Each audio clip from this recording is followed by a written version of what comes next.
Alhamdulillah, wassalatu wassalamu ala rasulillah. Ketemu lagi pemirsa di lanjutan masalah manajemen rumah tangga. Dan kita masih membahas tentang hak dan kewajiban. Serta pada hari ini insya Allah kita akan melanjutkan tentang hak istri yang ketiga yang merupakan kewajiban suami. Tepatnya yang ketiga ini adalah memberikan nafkah. Dan nafkah ini lebih tepatnya adalah kebutuhan dasar rumah yang dibutuhkan oleh istri, anak, dan juga tentu diri pribadi dari si suami. Mungkin dari makanan, hal-hal yang mendasar kayak sekarang mungkin pembayaran listrik, perbaikan rumah yang rusak, itu semua masuk dalam kategori nafkah yang harus diselesaikan oleh si suami. Dan ini Nabi kita Muhammad SAW menjanjikan pahala yang sangat besar bagi orang yang atau bagi suami yang menjalankan nafkah ini. Sebagaimana sabda beliau dalam hadis sahih riwayat Imam Muslim, dinar yang engkau infakkan di jalan Allah, dinar yang engkau infakkan untuk pembebasan budak, dinar yang engkau infakkan untuk fakir miskin, dan dinar yang engkau infakkan untuk keluargamu, istri dan anak-anak, jauh lebih besar pahalanya. Rasulullah SAW juga bersabda dalam hadis Muslim, mulailah bersedekah dengan dirimu tersendiri atau dirimu dahulu, kemudian keluargamu, istri dan anakmu. Bila ada lebih, maka sedekahkanlah pada kerabatmu, dan bila ada lebih, baru sedekahkan secara umum. Dari sini kita bisa ambil pelajaran bahwasanya istri dan anak masuk dalam kategori setelah kebutuhan pribadi dan tidak ada opsi pilihan sesuai dengan kemampuan. Ini masuk dalam kategori nafkah. Bila seandainya terjadi, ada suami yang sama sekali tidak memberikan nafkah istrinya. Dia tidak ingin tahu istrinya makan dari mana di rumah. Dan itu merupakan kewajiban dia. Dan memang si istri tidak memiliki pendapatan, maka si istri boleh mengambil dari harta suami, walaupun tidak tanpa sepengetahuan suami, tapi sebatas ma'ruf, yang merupakan hak dia, kebutuhan dasar dia dan anaknya. Ini beranjak daripada hadis sahih riwayat Bukhari Muslim, kisah tentang Hindun, istri Abi Sufyan radhiyallahu anha. Beliau setelah pembebasan kota Mekah masuk Islam. Lalu beliau menceritakan kepada Nabi sallallahu alaihi wasallam, mengatakan, Abu Sufyan ya Rasulullah, rajulun syahih, seorang laki-laki yang sangat pelit. Dia bahkan tidak pernah memberikan kebutuhanku dan anak-anakku. Apakah boleh aku mengambil sebagian dari hartanya yang merupakan kebutuhan dasarku? Maka kata Nabi SAW, ambillah dari hartanya secara ma'ruf. Tidak ada manipulasi, tidak ada rekayasa, memang benar-benar sesuai dengan kebutuhan yang mencukupimu juga untuk anak-anakmu. Lalu hak yang keempat untuk istri dari suami yang merupakan kewajiban suami adalah perlindungan, pendidikan, dan tuntunan terutama berhubungan dengan tugas dia dalam rumah tangga. Banyak di antara suami muslim yang berharap istrinya tiba-tiba berubah spontanitas seperti yang dia inginkan, padahal sebenarnya dia sendiri belum pernah menuntunnya. Dan tentu sebelum menuntun orang lain, dia pun harus mengetahui. Makanya sangat penting bagi seorang suami atau calon suami untuk mempelajari tugas dia dari Allah Subhanahu wa taala dalam rumah tangga. Ibaratnya kalau Anda kerja di sebuah perusahaan, Anda ditugaskan berangkat ke sebuah kota, dan tugas itu tentu memiliki hal-hal yang harus dikerjakan. Kalau Anda tidak mengerjakannya, maka dianggap tidak berhasil oleh perusahaan atau mungkin Anda bisa dipecat. Dalam rumah tangga seperti itu. Pada saat Anda sedang menaungi atau meraungi rumah tangga, bahtera rumah tangga, Anda punya tugas dari Allah Subhanahu wa taala yang Anda kerjakan. Kalau Anda jalankan, maka dapat pahala balasan yang sempurna. Kalau tidak, maka Anda akan dihukum oleh Allah Subhanahu wa taala.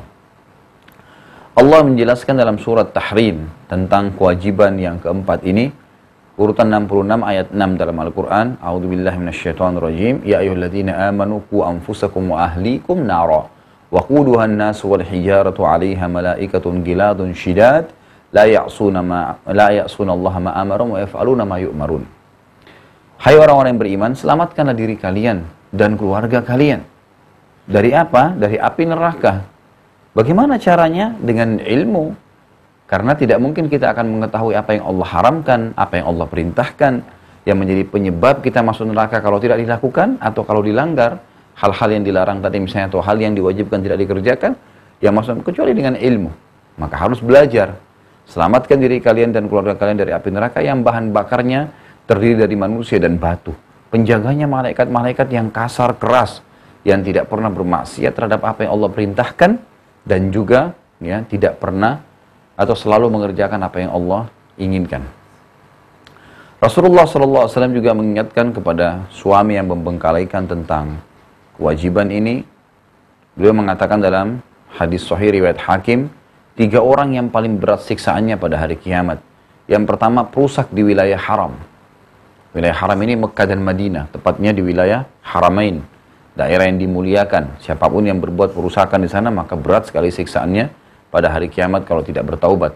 Yang kedua, penyumpah bohong dalam dagangannya. Produknya palsu dikatakan asli. Kemudian yang ketiga, suami yang menikahi wanita yang sudah saling terbuka, lalu ia menceraikan dan mencuri maharnya.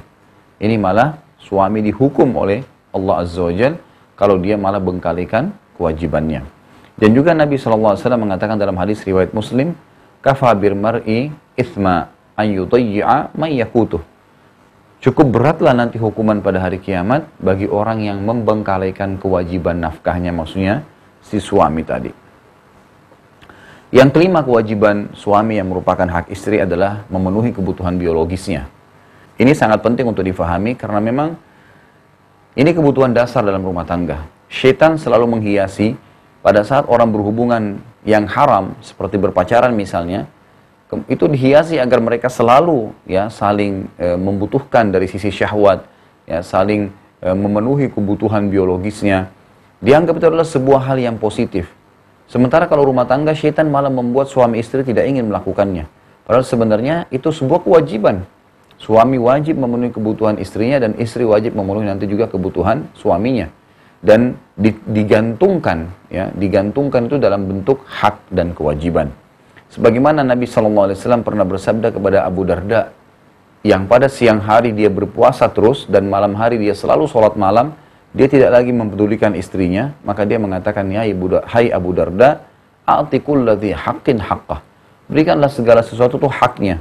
Sesungguhnya dirimu punya hak, istrimu punya hak, tubuhmu punya hak, dan berikanlah segala sesuatu haknya. Jadi harus dijalankan kebutuhan tersebut. Juga Nabi SAW menjanjikan dalam hadis yang sahih, pahala yang sangat besar bagi orang atau suami yang menggauli istrinya, atau istri malah yang melayani kebutuhan biologis suaminya. Beliau mengatakan dalam hadis yang sahih, fi bid'i ahadikum sadaqah. Di kemaluan salah seorang kalian ada pahala yang sangat besar. Lalu sahabat jadi kaget, mengatakan, ayati ahluna ahlahu walahu fihi ajr. Wahai Rasulullah, apakah salah seorang di antara kami menggauli istrinya, dia berhubungan seksual, itu dia dapat pahala? Lalu apa jawaban Nabi sallallahu alaihi wasallam? Ara'aitum law wada'tumuhu fi haram alakumul wizr? Qalu bala. Qala wa kadzalika fil halal. Nabi SAW mengatakan, bukankah kalau kalian letakkan kemaluan kalian pada yang haram, berzina, kalian akan dapat dosa besar? Para sahabat mengatakan, tentu ya Rasulullah.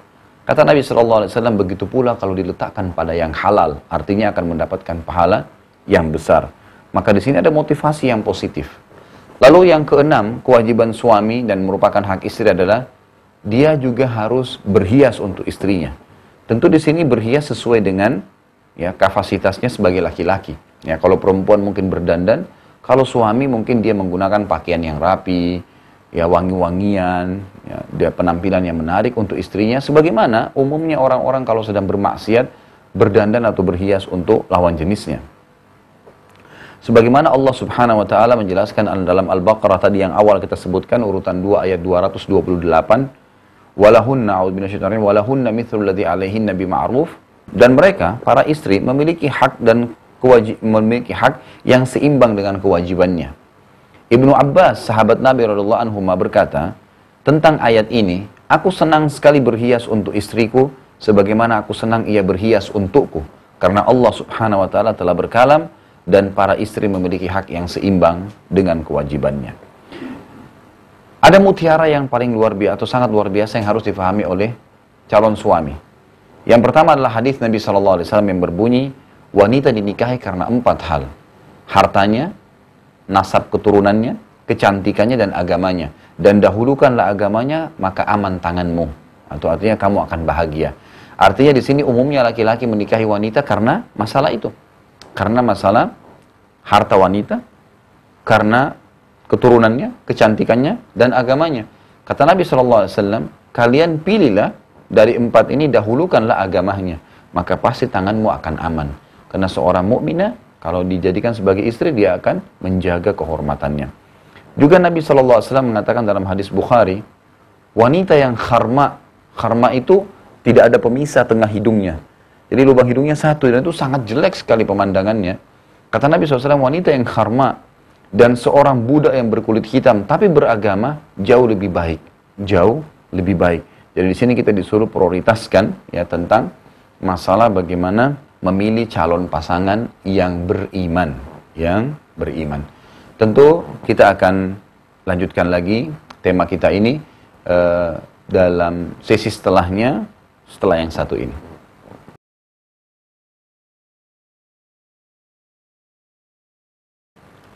Pemirsa rahimani rahimakumullah.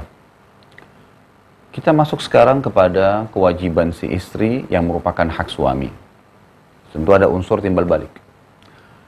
Kalau kewajiban pertama dari istri adalah ketaatan dan mencari ridha suaminya, selama itu tidak melanggar hukum Allah. Renungilah wahai saudaraku muslimah, bagi Anda yang mengikuti acara kita ini atau melihatnya atau mungkin mendengarkan satu waktu hadis ini, renungilah baik-baik hadis yang akan kita bacakan. Dalam riwayat Imam Muslim, kata Nabi SAW, bila seorang wanita menjaga sholat 5 waktunya, nggak disebutkan sholat sunnah, 5 waktu saja. Berpuasa Ramadan, puasa wajib, nggak disebutkan juga puasa sunnah. Dan mentaati suaminya pada hal yang ma'ruf, tidak melanggar hukum Allah. Apapun yang suami perintahkan lalu dikerjakan oleh istri karena tidak melanggar hukum Allah, sebagai bentuk ketaatan kepada Allah, maka bila dia meninggal dunia si istri, dipastikan dia akan masuk dari salah satu 8 pintu surga yang mana dia ingin pilih. Subhanallah, hadis ini memberikan gambaran yang luar biasa. Seorang laki-laki kalau ingin masuk surga, itu membutuhkan jihad di jalan Allah, membutuhkan ibadah yang sangat banyak. Tapi seorang muslimah digantungkan oleh Nabi SAW hanya dengan 3 perbuatan dasar. Jaga sholat 5 waktu, tanpa disebutkan sholat sunnahnya. Puasa wajib Ramadan, tidak disebutkan puasa sunnah Senin, Kamis, dan yang lainnya. Serta mentaati suaminya, melayani dengan sebaik-baiknya karena Allah, maka kalau dia meninggal, dia akan masuk dari 8 pintu surga, dia boleh pilih yang mana dia inginkan. Hadis sahih riwayat Imam Muslim. Juga dalam hadis yang lain, yang hadis sahih, Nabi SAW mengatakan, semua istri yang taat pada suaminya, maka seluruh burung-burung dan seluruh makhluk yang ada di air, bahkan para malaikat di langit, juga matahari dan bulan memohon ampun untuknya selama ia masih dalam keridhaan suaminya. Dan tidak ada seorang istri pun yang durhaka pada suaminya, maka ia akan dilaknat, atau kecuali dia akan dilaknat oleh para malaikat dan seluruh manusia. Tidak ada seorang istri pun yang memalingkan wajahnya dari suaminya, kecuali ia telah dapat murka Allah sampai ia membuat suaminya tersenyum atau tertawa dan membuatnya ridha. Setiap istri yang keluar dari rumah suaminya tanpa izin dari suaminya, maka akan dilaknat oleh malaikat sampai ia pulang. Jadi hadis ini memberikan gambaran fadilah yang sangat besar bagi istri yang patuh dengan suaminya. Seluruh makhluk, seluruh burung, seluruh hewan di lautan, malaikat, bulan, bintang-bintang, semuanya beristighfar untuknya selama dia dalam keridhaan suaminya. Ini sebuah fadilah yang sangat besar. Tinggal melayani suami, menjunjung tinggi martabat suami, maka insya Allah akan mendapatkan fadilah yang sangat besar. Juga kata Nabi SAW, ada 4 wanita penghuni neraka dan ada 4 wanita penghuni surga. Kalau 4 wanita penghuni surga, yang pertama adalah istri yang menjaga kehormatannya dan sangat patuh dengan suaminya karena Allah. Artinya, selama tidak melanggar hukum Allah, dia akan mematuhi suaminya.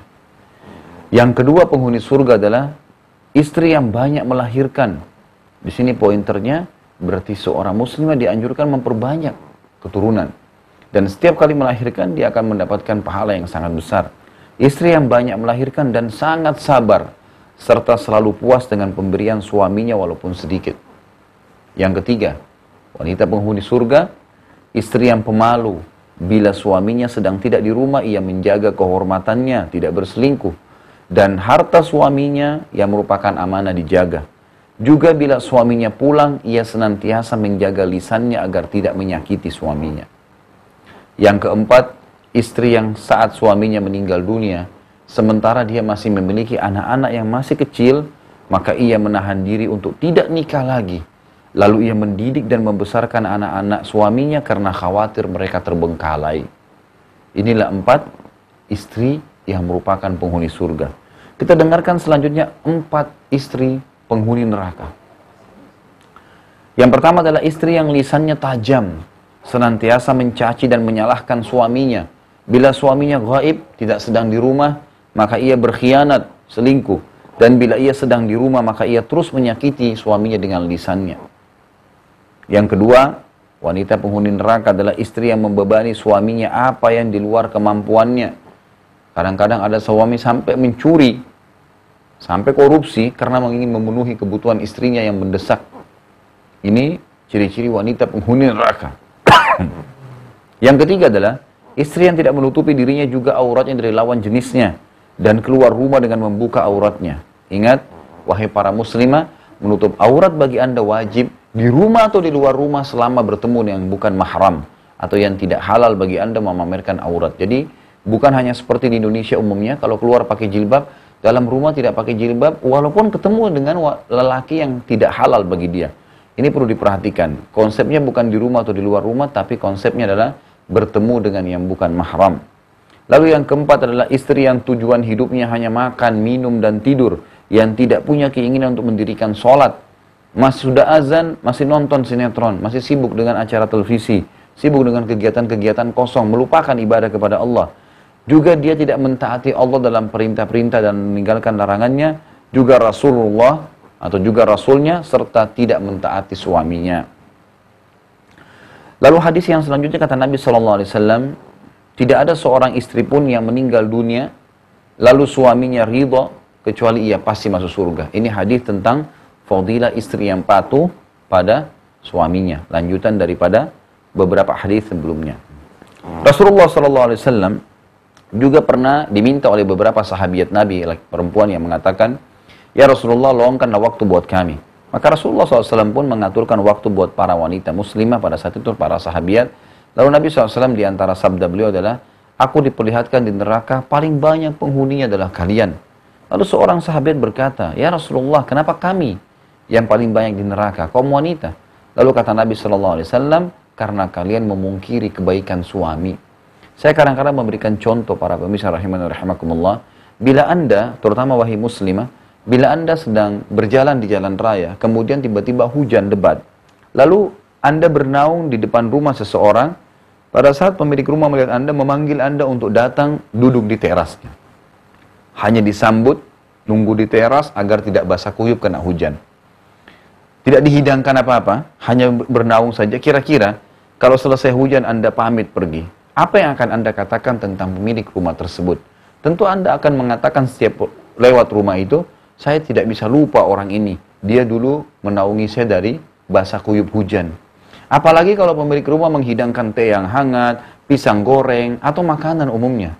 Kira-kira akan seperti apa penilaian anda terhadap pemilik rumah tersebut? Padahal anda cuma menunggu mungkin setengah jam atau 1 jam sampai hujan reda. Anda akan kenang sepanjang hidup anda. Kenapa banyak di antara anda yang menjadi istri melupakan kebaikan suami yang telah menyiapkan tempat tinggal? Ada yang sudah tinggal 10 tahun, 20 tahun di bawah naungan rumah walaupun kontrakan. Hasil jeripaya suaminya tidak dinilai oleh dia. Padahal sebenarnya, ya tadi orang yang hanya setengah jam saja sudah tidak dilupakan seumur hidup. Bagaimana dengan suami yang menaungi sampai puluhan tahun? Ini sebuah hal yang mesti disadari oleh setiap muslimah. Makanya Nabi SAW mengatakan, karena kalian memungkiri kebaikan suami kalian. Sampai-sampai salah seorang di antara kalian berkata kepada suaminya, bila ada kesalahan satu saya dari suaminya, saya tidak pernah melihat kebaikan darimu selamanya. Selanjutnya, Nabi SAW mengingatkan juga setiap muslimah Allah tidak akan melihat seorang istri yang tidak berterima kasih pada suaminya, padahal ia butuh dengan suaminya. Juga Nabi SAW mengatakan dalam hadis yang lain, 3 golongan yang tidak akan diterima sholat darinya. Tidak akan diterima sholat darinya. Juga amalan-amalannya tidak akan diangkat ke langit. Seorang budak yang lari dari tuannya sampai ia kembali. Seorang istri yang suaminya marah padanya sampai suami itu ridho padanya. Dan orang yang mabuk sampai ia sadar. Jadi saksi bahasan kita adalah seorang istri yang suaminya marah padanya justru karena tidak atau telah membuat sampai ia membuat suaminya ridho dengannya. Ada seorang sahabiat, bibi daripada Husain bin Muhsin, berkata kepada suaminya, hati-hatilah pada saat dia menceritakan aib-aib suaminya, hati-hatilah karena suamimu adalah surga atau nerakamu.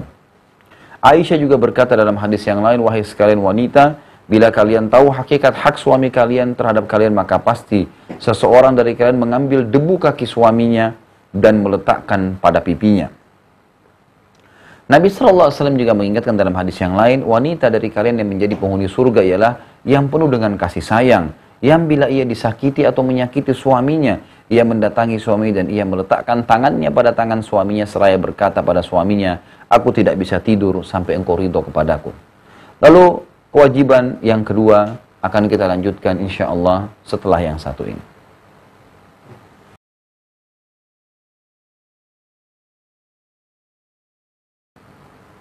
Kewajiban kedua istri terhadap suami yang merupakan hak suami adalah memenuhi kebutuhan biologis suami. Ini sebagaimana sabda Nabi SAW, bila seseorang suami memanggil istrinya keranjang lalu si istri tidak mendatanginya, maka istri tersebut akan dilaknat malaikat sampai pagi. Jadi sangat tegas sekali. Karena memang umumnya Allah Azza wa Jalla lebih mengetahui tentang bagaimana karakter laki-laki dan karakter perempuan. Kalau Anda mengatakan sebagai muslimah, kenapa kok kejam sekali ya, tanda kutip, semuanya dilaknat dan dilaknat. Sebenarnya ini adalah resep yang terbaik. Saya yakin kalau setiap muslimah ditanya, apakah Anda ingin suami Anda tergila-gila dengan Anda? Apakah Anda ingin suami Anda sangat mencintai Anda? Jawabannya tentu iya. Maka inilah resep yang paling baik untuk menaklukkan seorang suami atau seorang laki-laki. Berikan dia yang terbaik, penuhi kebutuhan biologisnya, maka semuanya akan terpenuhi biidnillahi ta'ala. Sebagaimana sebagian ulama mengatakan, laki-laki kata kuncinya adalah penuhi pandangan matanya dengan penampilan yang menarik, penuhi ya perutnya dengan makanan yang dia sukai, dan penuhi kebutuhan kemaluannya yang bisa menghadang dia dari hal-hal yang haram di luar rumahnya, maka dia akan jadikan istrinya sebagai ratu di matanya. Juga Nabi SAW mengingatkan kepada setiap muslimah, dan ini penting sekali hadisnya, bila seseorang suami memanggil istrinya keranjang sedang istri sedang berada di corong asap rumahnya, maka sebaiknya ia segera datang dan menjawab ya, apa yang sedang dipanggil ya, oleh suaminya tadi. Kemudian Nabi SAW juga mengingatkan kepada setiap muslimah, hati-hati sekali dalam masalah ini. Awal amal yang akan dihisab pada hari kiamat bagi seorang wanita adalah sholat dan hubungannya dengan suaminya. Sebagian ulama hadis mengatakan pelayanan biologisnya. Kemudian kita masuk ke hak yang ketiga bagi suami yang merupakan kewajiban istri adalah tidak beribadah sunnah kecuali dengan izin suaminya. Sebagaimana sabda Nabi SAW, bila aku memerintahkan seseorang sujud, maka aku akan perintahkan istri untuk sujud ya kepada suaminya. Ini menandakan bahwasanya pentingnya seorang suami istri itu untuk mengambil keputusan apapun dengan izin suaminya, apapun sifatnya. Ya, tidak berlaku sebaliknya, tapi ini hanya berlaku bagi istri kepada suaminya. Kata Nabi SAW dalam hadis yang sahih, tidak halal bagi seorang istri yang beriman pada Allah dan hari kiamat berpuasa sementara suaminya sedang ada, kecuali dengan izinnya. Maksudnya adalah puasa sunnah dan bukan puasa wajib. Mungkin suaminya lagi libur hari Senin, ya, lagi libur kantor, mau duduk sama istri di rumah, butuh dilayanin biologisnya, makanannya dan segalanya, maka si istri tidak boleh puasa kecuali sudah izin dengan suaminya. Kalau puasa wajib tidak butuh izin, karena itu kewajiban. Dan tidak boleh istri memasukkan siapapun ke rumah ya, si suami kecuali dengan izin suaminya. Kemudian kita tutup masalah hak dan kewajiban ini bagi setiap muslimah. Anda yang sudah menikah, jadikan ini pegangan untuk anak-anak Anda nantinya. Anda belum menikah, maka renungi ini. Mutiara bagi seorang istri adalah Nabi SAW titipkan pesan, bila telah datang kepada kalian wahai para wanita dan wahai walinya, orang tua laki-lakinya terutama, yang telah kalian ridhoi akhlaknya dan agamanya, maka terimalah lamarannya, nikahkanlah dia. Bila tidak, maka tunggulah kerusakan yang akan terjadi di muka bumi. Ingat, prioritas bagi seorang muslim mencari istri adalah agama, prioritas seorang istri mencari suami adalah agama. Karena agama akan mengontrol seseorang. Baik, kita tutup tema kita semuanya ini menjadi rumah tangga dengan hal yang paling mendasar juga dibutuhkan dalam rumah tangga adalah adab jima atau seksual.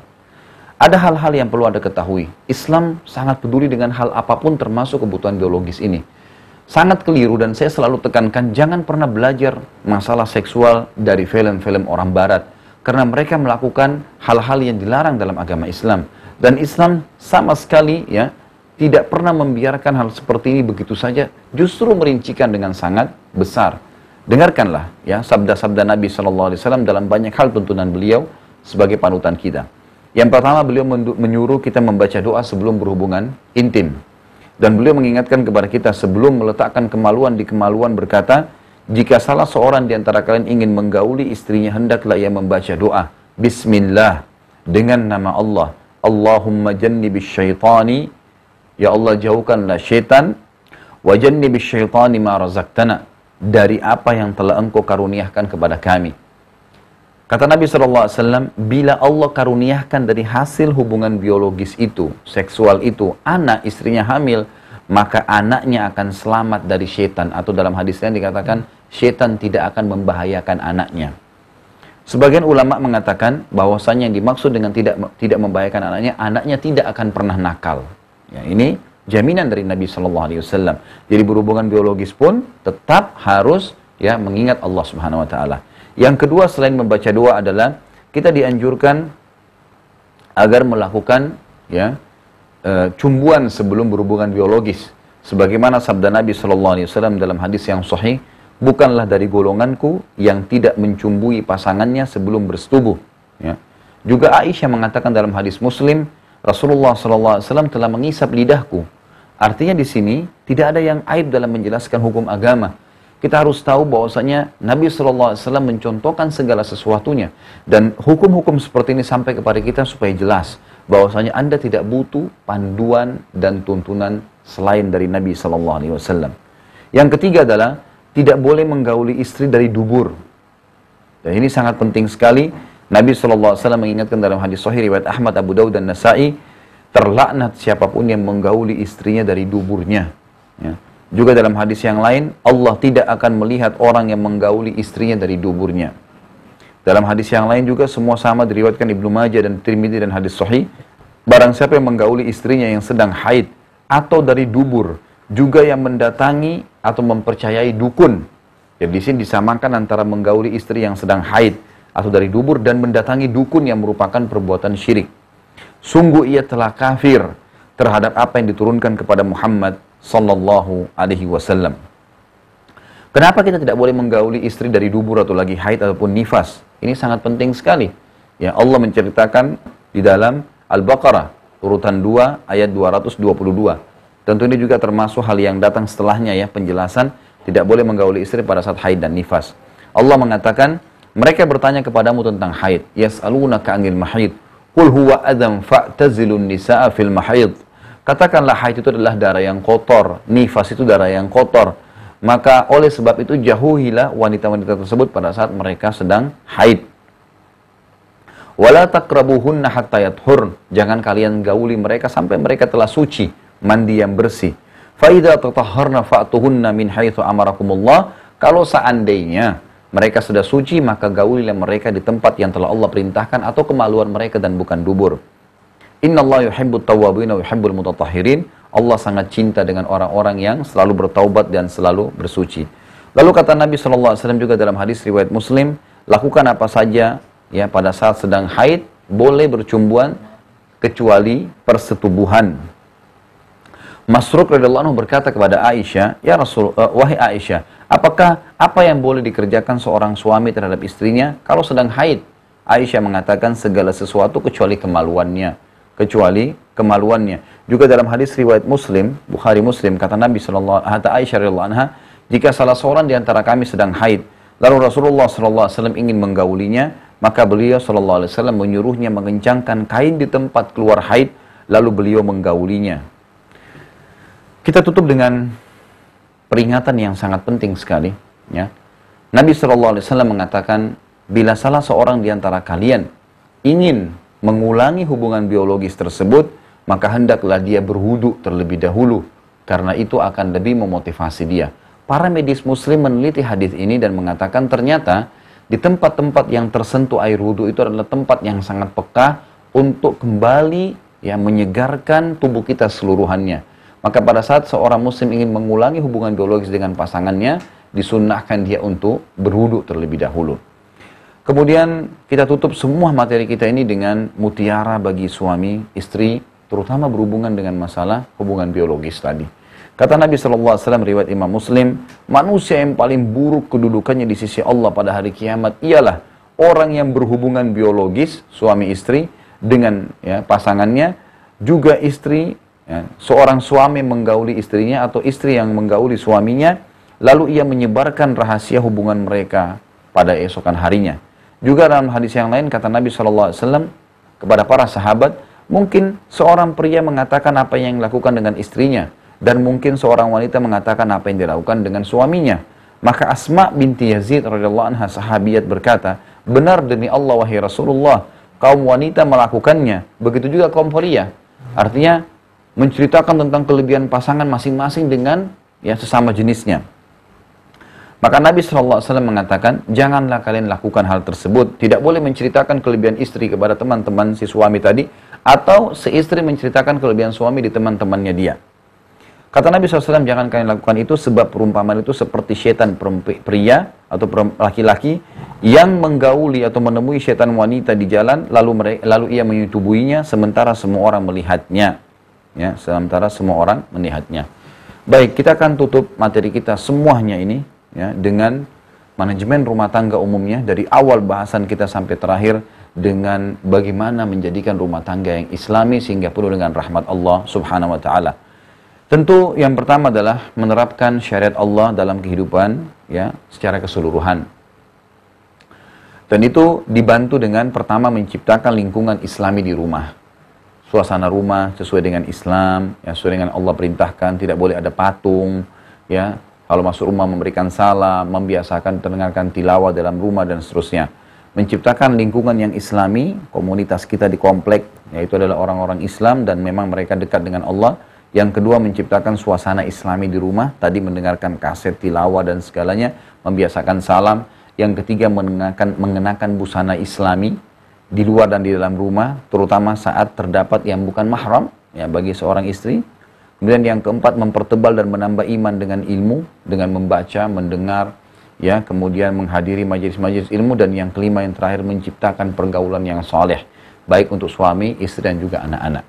Tentu kita berharap dan berdoa kepada Allah Subhanahu Wa Taala semoga saja ya semua kita yang mengikuti materi ini dan juga yang belum mengikuti seluruh muslimin agar bisa menjadikan rumah tangga mereka rumah tangga yang mawaddah, sakinah dan rahmah yang diinginkan atau diperintahkan oleh Allah Subhanahu wa taala. Tentu hanya satu kata kuncinya, yaitu kembali kepada apa yang telah Allah perintahkan.